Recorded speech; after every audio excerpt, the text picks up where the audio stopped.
You wrote, you called, you emailed, you texted, you posted TikTok messages. You asked for another edition of the Thinking Out Loud podcast. So here it is. Hope you're doing well, everybody. Thank you for listening, for watching, however it is you're consuming this show. My name is Andrew Siciliano. Be sure to like or subscribe or tell your friends or your neighbors, whatever it is, that this is your favorite show of all time. It's new, it's different, it's what it is. It is heading into week 8 of the NFL season. If this looks a bit different, it's because I'm in my home away from home. You know, for those that don't know, I do games for the Cleveland Browns, and so I am right now in Cleveland. Didn't pick out that picture, but I do think it's lovely. So this is not my normal setup. You don't have the big bookshelf and all the other stuff behind you. It's just me sitting here, just a guy talking about games with my good friend who is in his normal setup, and that would be back in California, Sam Batesh. Good to see you. And a belated happy birthday. Well, thank you very much, Andrew. We've got a story to share later, sort of at the birthday party, an unfortunate incident. We will save that, but thank you for the birthday wishes. And maybe a little less lava lamp this week, right? Is it less purple, or is that just in comparison to your shot? I don't even remember where the lava lamp. I remember we mentioned a lava lamp. I don't know where it was. It's all right. You mentioned that it looked like there was a lava lamp, at least near me in this setup. And you're right. It is. There's some purple going on. There definitely is, but that's all right. But there's plenty to discuss. Wait, hold on. Was the lava lamp in the shot? I only vaguely remember this. It was. Let's see if I can bring some purple back here. You just said. Okay, so you had a lava lamp off camera. Yes, you thought there was a lava lamp, a significant, sort of an aggressive amount of lava lamp. Because it was aggressive. It looked like I was inside perhaps a lava lamp. And now we've solved that. I'm glad to know you've escaped. Exactly. Fantastic. So I'm sitting here watching games because I have nothing else to do. Actually, I did go to games. I went to game 3, 4, and 5 of the American League Championship Series. Well, here I'm going to go to a Cavs game next week as well. So checking all those boxes here of sports. Yay. But I'm sitting here on the couch. You can't see the couch. It's over there. Believe me. Watching a lot of games, including the Monday night doubleheader to wrap up week 7. A couple of things about the Monday night doubleheader. First of all, the idea of putting, and this is going to sound personal, but it isn't, the Cardinals and the Chargers as the other part of the Monday night game or doubleheader just didn't make a lot of sense to me. To be fair, those are two fan bases that don't have a lot of out-of-market fans. So putting that game behind a paywall was a bit confusing to me, but that's neither here nor there. The first game was the notable game. The first game, which included the Ravens falling behind big early and then eventually pounding on Baker Mayfield, who opened well but didn't close well, in the Tampa Bay Buccaneers. That was a notable one. So 2 major headlines from this game. Number 1, Lamar Jackson is likely going to win his 3rd MVP. I know we're not halfway through the season, but if you had to vote right now, in full disclosure, I do not have a vote. Lamar Jackson would get my vote. He's the most valuable player in football, and he is playing right now as well as he has ever played. Now, Josh Allen is valuable to his team. Of course he is. Do you take Josh Allen off the Bills and they're a winning team? No, they're likely a losing team. I get it. And it gets down to what defines most valuable. Is it truly the most valuable in the room? The room being your building and on your team, you're 53, you're 48 on game day. Or is it the best player in the game? We can debate this until we're blue in the face, or until I have an Amazon light that looks blue in my face. But right now, I'm going with Lamar Jackson as MVP. And I would go with Derrick Henry as number 2. I think Derrick Henry is as valuable as Lamar Jackson, but Lamar is the guy that likely wins it because quarterbacks win it. But if I had to vote right now, I'd put Lamar 1 and Derrick Henry 2. Now, when you vote for the MVP, you don't vote for second place. You vote for the MVP. There's 50 voters. There's 50 first place votes. So I wouldn't have Derrick Henry number 2 on my ballot. But I do think he's the second most valuable. I looked it up today. When was the last time two players from the same team both got votes? Well, it's happened twice in the last 20 years with Cowboys. Once, Dak and Ezekiel Elliott both got votes, but neither won. And another time, Tony Romo and DeMarco, Sam, running back. Yes, who eventually went to the Eagles and had a very unspectacular season with Chip Kelly. DeMarco Murray, who led the league in rushing. Yes. So another year, Tony Romo and DeMarco Murray both got votes. But only once in recent history have two teammates finished 1 and 2. And that was 2001, when Kurt Warner won and Marshall Faulk came in second. There are some to this day that think Marshall should have won and Kurt should have come in second. Regardless, Kurt won, Marshall came in second in 2001. And that year, the Rams ended up representing the NFC in the Super Bowl. It was in New Orleans. They lost to Tom Brady. Some people still think that the Patriots taped their walkthrough. Regardless, that was that year. And I think that Lamar Jackson and Derrick Henry should be 1 and 2. And I think, Sam, that the Ravens should have a 1 and 2 atop the MVP balloting for the first time in 23 years. Because as we sit here right now, Derrick Henry is on pace to break Eric Dickerson's single-season rushing record. I don't think he's going to get there because generally week 7 on paces never get there. But he's on pace to get there. So how do you not have him in the MVP conversation?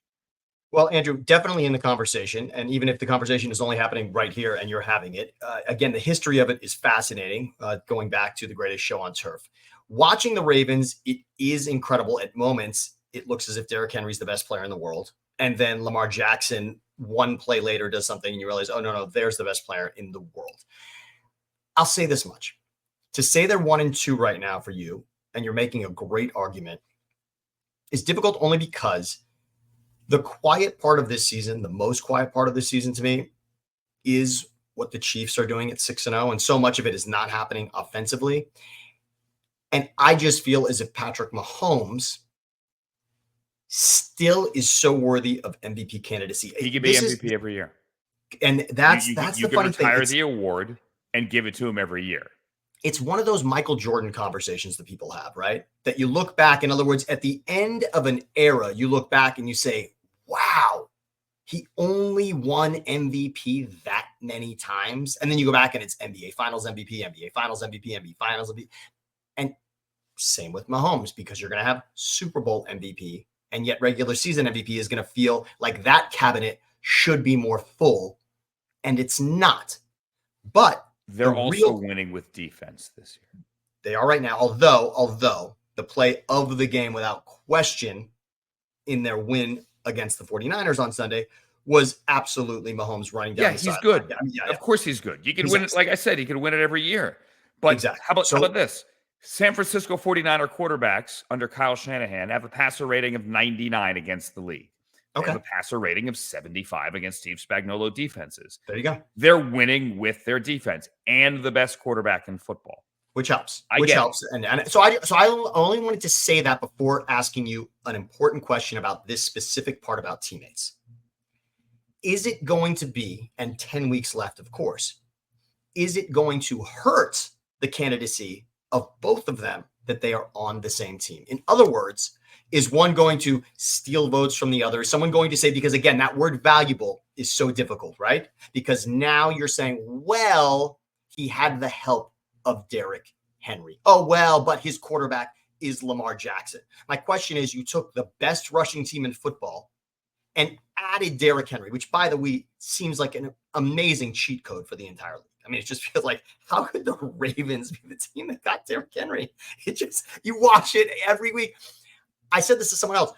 I don't know that I've ever been more confident in an offense than when you're watching a Ravens game with what they do. You know, I mean, it gets to third down and you're just like, yeah, this is not going to be an issue for them. I would say that Derrick Henry will not take votes from Lamar, but Lamar will take votes from Derrick Henry. The idea of a running back winning the MVP right now is highly unlikely. It's a quarterback award. for the most part. I don't think Derrick Henry is legitimately going to win it. And remember, there is no second place. You don't vote for second place, right?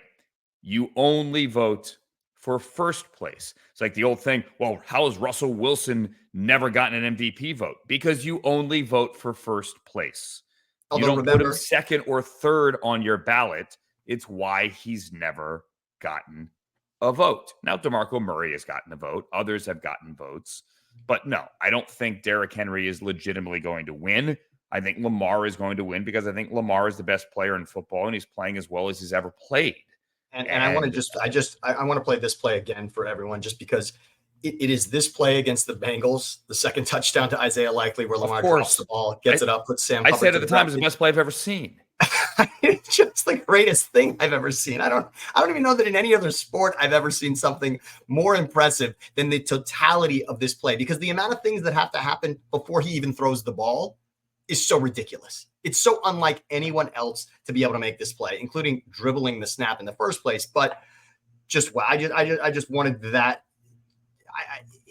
I don't even know that words can do it justice what is happening there. But yes, the other thing I was going to ask you, Andrew, just quickly, co-MVP, of course, with Peyton Manning and Steve McNair is a possibility. Like, as you said, 1 and 2, we don't obviously, second place doesn't matter, but there was the season that we had the co-MVP.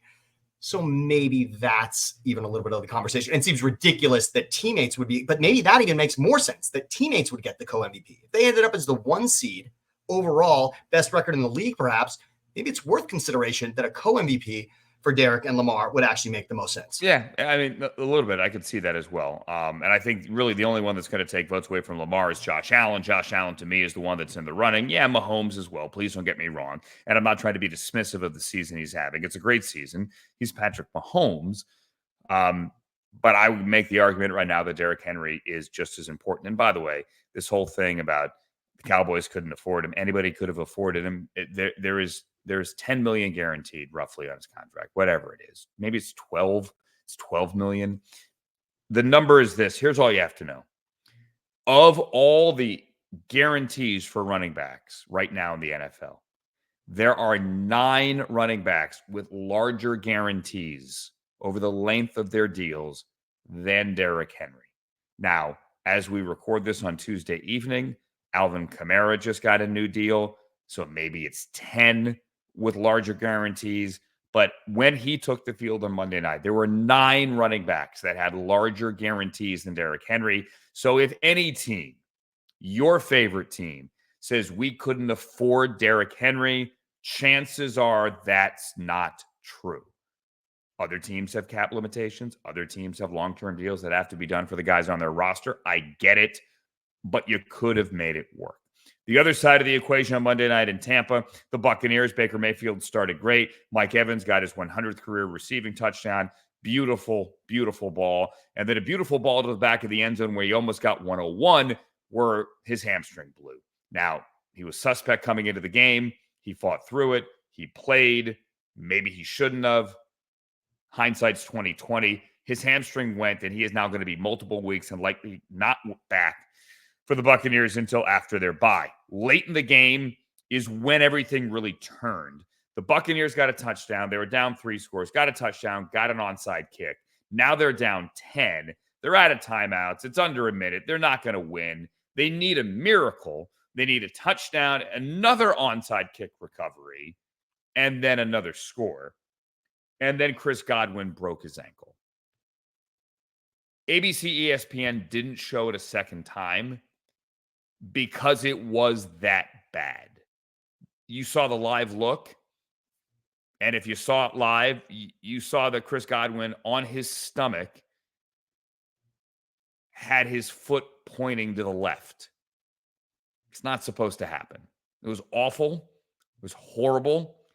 I feel horrible for Chris Godwin. But the game, for all intents and purposes, was over. Troy Aikman had said just a minute earlier, what are they doing? Guys are going to get hurt. Just get this over with. Then Godwin got hurt. Then the Bucs kept throwing, and it felt even more awkward. And I'm really torn on this because, as somebody once said, you play to win the game. We have seen so many crazy comebacks. As a matter of fact, I was there a couple of years ago in LA on a Thursday night when Baker Mayfield led one of those comebacks. He had just landed 36 hours earlier, and he led the Rams back to a ridiculous victory over the Raiders when he didn't know the playbook. I've seen crazy things happen. We've all seen crazy comebacks happen. I was at one in a baseball game on Thursday evening, down to their last strike with nobody on. 0-2 to Lane Thomas. The Guardians eventually tie it up and then win it in extra innings. We go to games so that crazy things can happen. That's why you play. So I'm all for Chris Godwin playing. I'm all for him staying in there. I'm all for Todd Bowles trying to win the game. But it is fair to ask, with Mike Evans already out, and you know at this point it's going to be long-term, like a month, do you keep Chris Godwin on the field? Now, you only have so many bodies. I get it. You only dress 5. Some teams dress 6. You only have so many bodies. You're trying with the Falcons coming up in week 8. You've already lost to the Falcons, and they had a crazy win to beat you. Again, crazy things happen. Do you pull everybody? I don't know, man. This one's really, really tough. And I really feel for Chris Godwin, Sam, because, again, he has a devastating season-ending injury as he heads into a contract year. He's in a contract year. He heads into a walk year.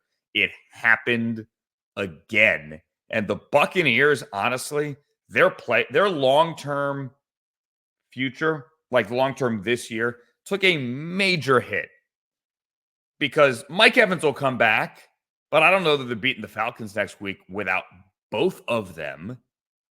They're 5-2. They have 5 wins. They're a good team. Let me double check that. They have 5 wins. They're a good team. But this being the Bucs. Yeah, are Bucs, they 4 wins? Yeah, 4 wins. Going the distance? They're 4-2 or 4-3. Yeah, I beg your pardon. 4 wins. Are they going the distance without Chris Godwin? Are they hanging on to a wild card spot and right now they're out of it at 9 without Chris Godwin? I don't know that they are. Without question, losing Chris Godwin is a massive dent in the season. And again, as you talked earlier about Derrick Henry and projections, this was Godwin's best season. This is going to be Godwin's best season for sure, based on what he has done per game to this point. I'm going to say 2 words: onside kick. Okay. They've already gotten one. It's okay. Look, it's the hardest play to convert in all of sports, Andrew. In fact, I've often said the greatest travesty from a fantasy football standpoint is that neither your defense nor your kicker gets points in fantasy football for the recovery of an onside kick. It's the hardest play to convert in all of sports. Can I interrupt you for a second? There's no such thing as a fantasy football travesty. It doesn't make sense to me. How about a curiosity? I love fantasy football, but there is no such thing as a fantasy football travesty. You know what? Yes, based on what we've seen in the world, I will agree with you on that point. I'm just nitpicking. But a curiosity, but curious to me is how the hardest play to convert in all of sports is worth nothing essentially in fantasy football. And I don't know what value to put on it for actual football as well. We'll say this much though. We know it's the hardest play. The league a couple of years ago made it even harder by saying that you couldn't line up all the players on one side of the field. And then this year made it even harder because you no longer can surprise a team. So Colts Saints Super Bowl, you could never do that if you were Sean Payton to open the half. You would have to declare that you're going for an onside kick. So now that play has become even harder. Yet, Andrew, this league, there have been 0 onside kicks converted by any team that hasn't been playing the Ravens. How about that? Right. Both against the Ravens. Both against the Ravens. So, including the Buccaneers. Against the one head coach in the league who's a former special teams specialist. As I obviously know, he got that start with the Eagles, of course. But, Andrew, not only did the Bucs recover an onside kick in this game on Monday night, it was also, if you were showing video of how to both kick and recover an onside kick, wouldn't this be the one you'd show? 2 short hops, a perfect hop in the air. The recovering team, The Ravens never even touched or came close to touching the football. This was from a Bucs kicker Sure, foot they got it. But the the odds ground. of them getting another one are not. Guess what? Good. But again, the hope of the Bucs in that situation, and as a fan, become, you know what? So you're saying there's a chance. I'll argue that I'm all two possessions. for them playing to win. I feel like I'm two all possessions for them is playing okay. to win. I'm saying the thing makes me sick. It does. And It does. But I the feel like idea- two possessions is okay. The idea that there are those who say you absolutely should have shut it down. No, you play to win the game. But I do think Todd Bowles could have taken Chris Godwin off the field. But then are you truly playing to win the game? Look, the entire story sucks. It just sucks. You're right. That's actually probably the perfect word. I love me some Baker Mayfield, but there are those who thought he should have been in the MVP conversation. I don't, but he's been playing well. Certainly been playing well. Without Chris Godwin and Mike Evans, it is a tough road. It's a struggle. I'm never going to doubt the guy because that's what he enjoys. Not that I care to motivate. Listen, you get my point. Like, I'm never going to doubt the guy, but it is a tough road ahead. That is all I will say. Well, I'll say this just quickly. And 3 weeks ago, Baker Mayfield got to see the Eagles without their top two receivers. Jalen Hurts and the Eagles offense looked awful without A.J. Brown and Devontae Smith, and that's the road that he is now going up against. So, but the story of that game was also the fact that the Eagles' pass defense is not good and that Baker threw the ball 32 times in the first half. 3-2 in the first half. Yeah. Didn't even try to run. No, it was brutal. We're going to pick you apart. 3-2. And the corners he had done that tackle. 8 months earlier. He had done that 8 months earlier in the playoff game as well. Yep. Ugh. So, moving on to the Steelers. Best line of the entire week is when Brandon Marshall, he of I Am Athlete and he of Inside the NFL and he of being really good at catching a football when he played for the Jets, for the Broncos, among others. Brandon Marshall walked into the postgame press conference after the Steelers beat the Jets and said, Mike Tomlin, he crashed the presser. Mike Tomlin, I was one of the people that thought you were making the wrong move. I'm paraphrasing by going to Russell. I was wrong. You were right. And Mike Tomlin said, that's why I'm well compensated. Well done, Mike Tomlin. I'm also one of those people. Now, is it sustainable? I don't know. I have said repeatedly in this form on this show that they will play them both down the stretch and start them both down the stretch. The first quarter of that game, they booed Russell Wilson left and right. They booed him for his poor play. They booed him because he was putting balls in the dirt. They booed him because the offense looked bad. Then they loved him at the end when I woke up and found out the Steelers won. Because first of all, I don't know how people do these 8 o'clock games on the East Coast. I grew up on the East Coast. Like, I didn't move to California until I was almost 30. Like, I can't do this anymore. Games ending at midnight? What, are you kidding me? Anyway, I digress. Mike Tomlin, you're right. You pulled it off. Now, the trick is continuing to pull it off. I will commend you. You did it. Everybody thought you were wrong. You did it. Keep doing it. To me, is the real test. Because making a quarterback switch and having it work is good. Maintaining the balance when you have the other guy over there who has proven to be a winner is that much more difficult. Do it once. Great. Pull it off the whole season and make it work. That is far more difficult to navigate. And if you could pull that off, Mike Tomlin, then I will truly, truly be impressed. Because 50 cutaways to Justin Fields every game is going to grow tiresome. Not that you care about that, Mike. I get it. But it gets old and it takes a toll because Russell isn't going to be great every week. It's just life. It's just football. Defenses get paid too. And you're not going to be playing the Jets every week, who were flat as can be. And it takes a toll. Andrew, you made a great point a week ago that Mike Tomlin should keep his cards close to the vest and just simply never announce. And going into this game, I mean, you would have thought from a Jets defensive standpoint that maybe he had done that because the Jets looked confused defensively for much of this game outside of the first quarter. Well, you know who announced it? It was George Pickens on Friday. George Pickens let it out. Otherwise, Tomlin's Thanks, buddy. But Tomlin had already said too much, because last Tuesday, your favorite day of the week, when Mike Tomlin is the only show in town, as you like to say, where he's got the press conference, he answered more questions than he normally would have about Russell Wilson, and answered them in a way that said, yeah, Russ is going to play in this game. Russ is going to play in this game, and it looked like it was trending towards Russell Wilson starting, and of course, that's what happened. This is the most points the Steelers offense scored this season. It looked like the right move.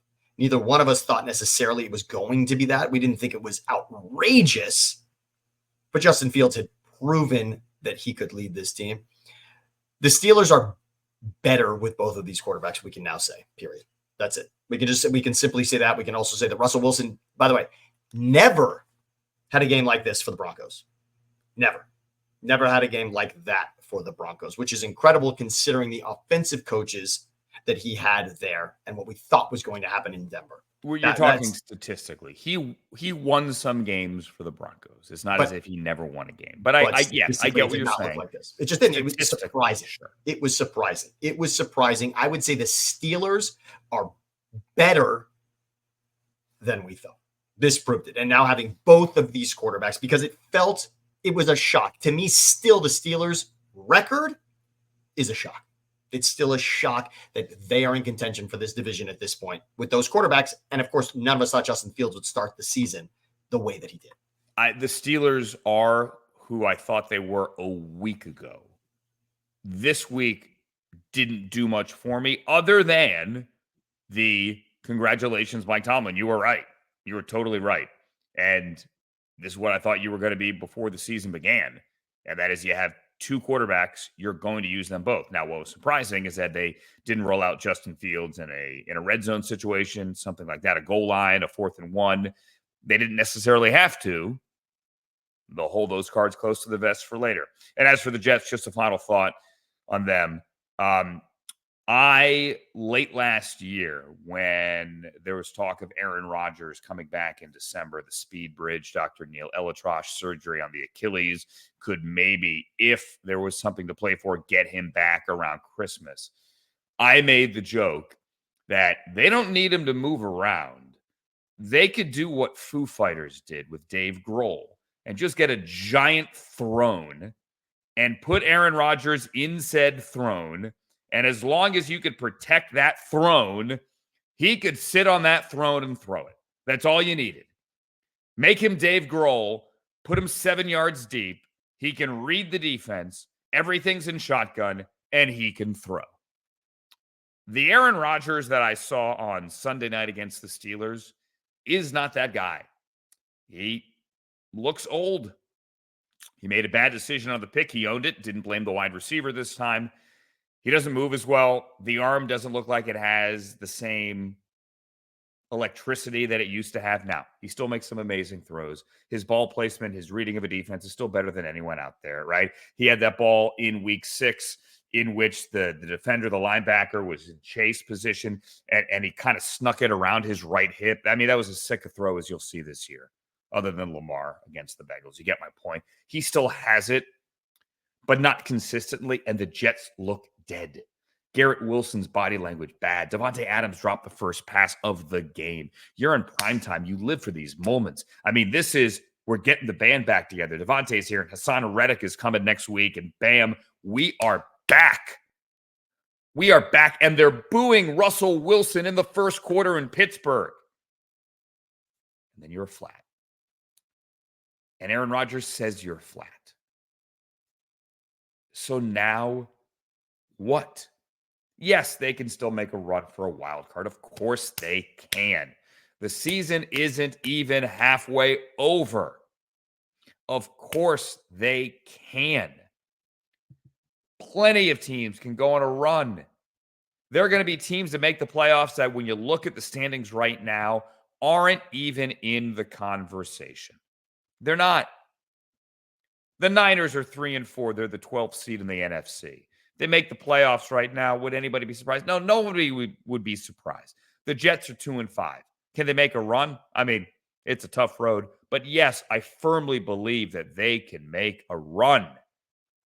The Cowboys are the 10 seed in the NFC. If they make the playoffs, nobody's surprised. Statistically, though, it's a tough road. I just don't see the Jets doing it because the Jets team that ran out there didn't look like a playoff team. And more importantly, Sam, didn't look like a team. And there's a difference there. They didn't look like a team.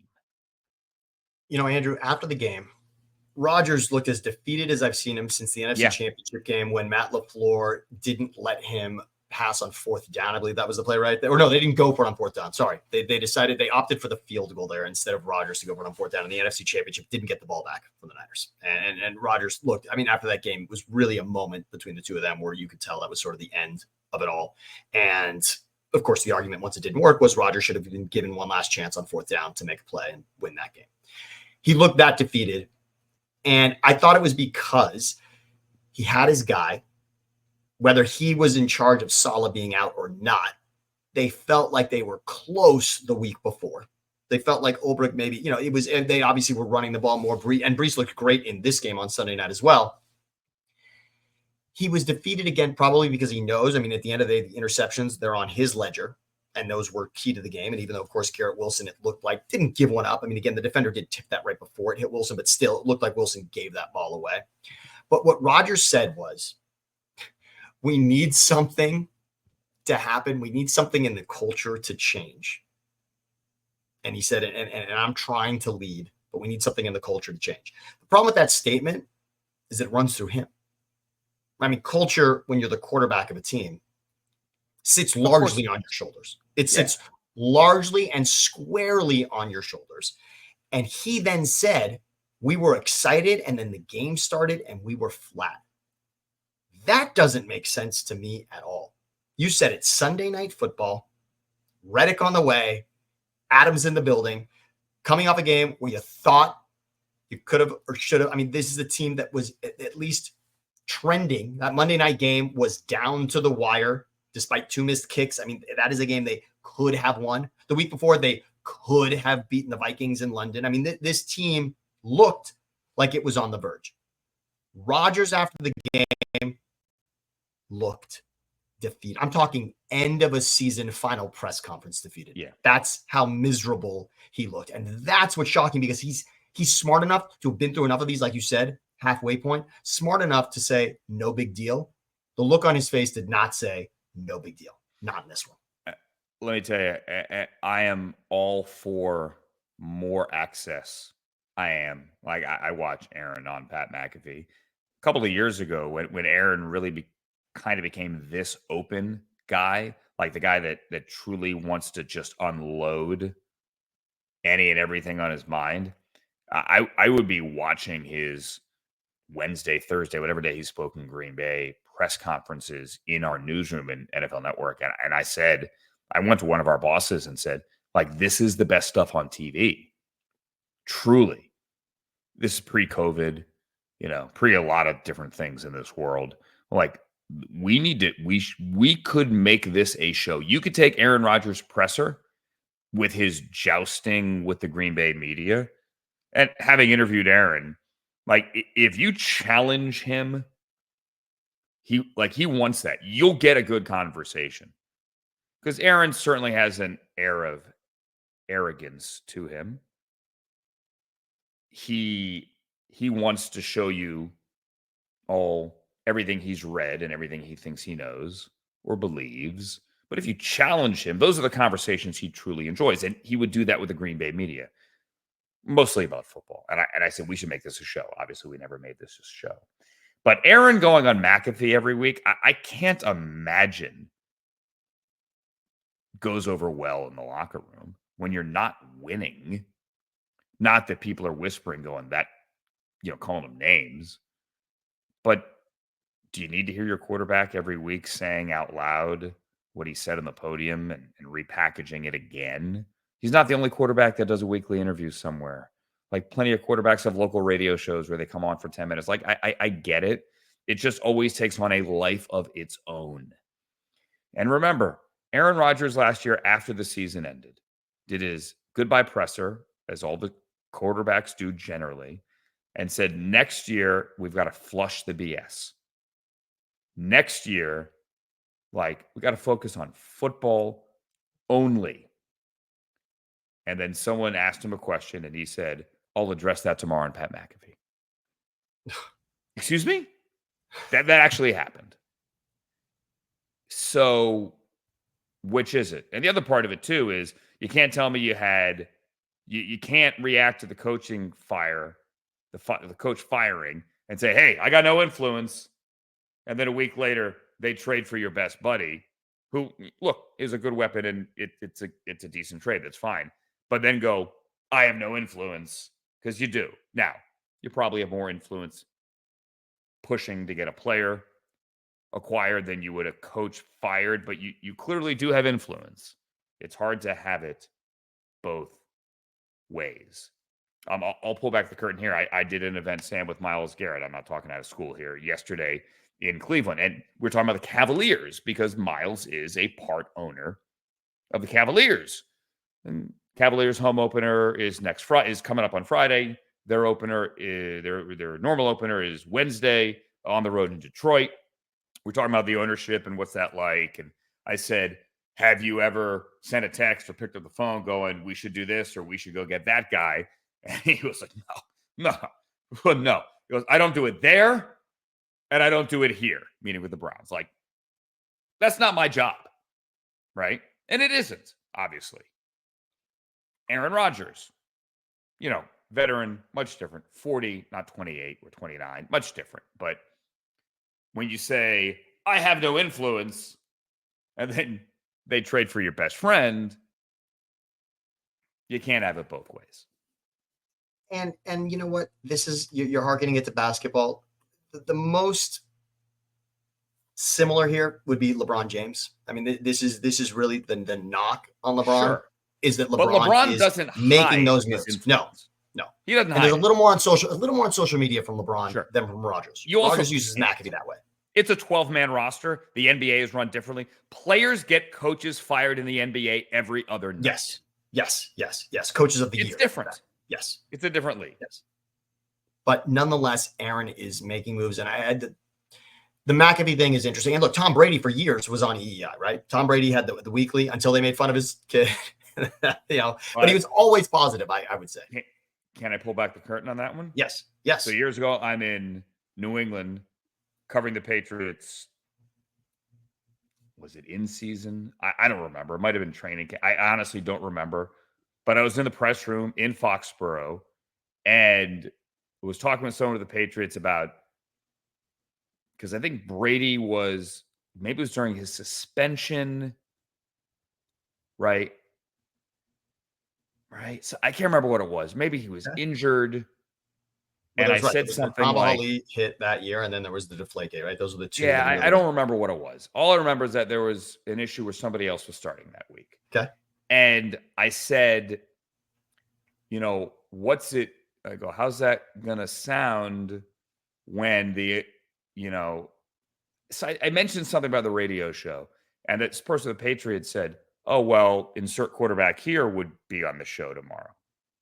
And I went, what? How's that going to go over? It's like, and the guy looked at me and said, how do you know the contract with the radio station isn't simply for the quarterback of the Patriots? Interesting. And I went, okay, something to consider. That's news. I mean, I guess once you rise to that level, it becomes the Brady thing. It's sort of, I mean, right? I mean, that's the difference between calling something a Band-Aid versus an adhesive strip, right? I mean, that's what it becomes. I don't know actually if that's how the sausage was made or not, but just keep that in mind. Anyway. That's very interesting. Andrew, before we go, I just wanted to, I had to say something because I was very excited to celebrate, by the way, the birthday over the weekend, but I'm a little concerned and I kind of just wanted, no, that I know that you were definitely doing something else. You were missed, but nonetheless, there was what I can only call. We got the early game right here. And this Jaguars, Jags minus 5.5. All right. I can't hear you talking because the video's talking. That's okay. You've been to my house. I have a ridiculous amount of televisions in my living room, 4.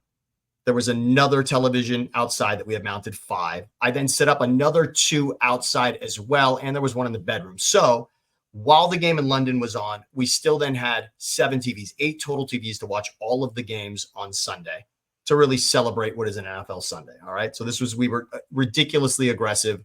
We got a bounce house for some reason as well. But again, every single game dedicated to a television to watch all of the games in the 1 p.m. Eastern slate. However, I decided to then throw a football with a friend of mine, Andrew. And I can only say this one way. I fell over Levi's slide trying to catch a ball. And my ankle and foot, it's not a good look. This is swollen.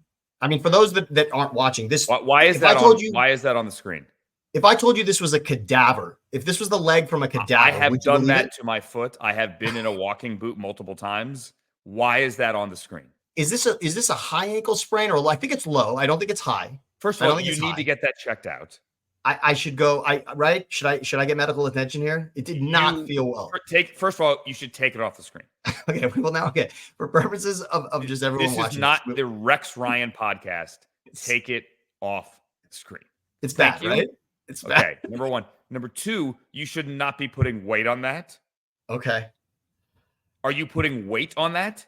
I don't have crutches and I don't have a walking boot at the moment. Okay. And I'm even carrying myself. You need to. Your insurance will cover the walking boot. Okay. Okay. And it is great to have in the house because inevitably you or your wife will get in another injury. Like we all do it. Okay. I had one of those 10 years ago for an accident I had. And then 2 years ago, I kept it.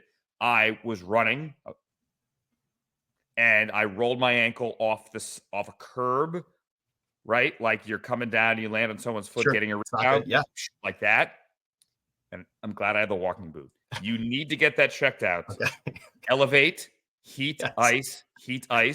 The blood will move around your foot. It's going to be like a changing, almost like a lava lamp, like a changing camouflage pattern by the minute. Okay. There's literally blood running around. Like it is that the definition of a bruise. It'll go, get it checked out. Okay. Okay. All right. Okay. From your lips. I will. I promise. Yes. Get it, I owe it to everyone. Get it checked out.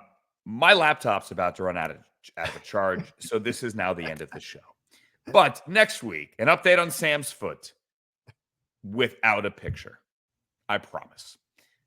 For Sam Batesh, I'm Andrew Siciliano. As the Frugal Gourmet once said, I bid you peace. I don't know why. I just thought of that. And be sure to like, subscribe, and do all of those things on this podcast, wherever you get it. This is Thinking Out Loud. So long.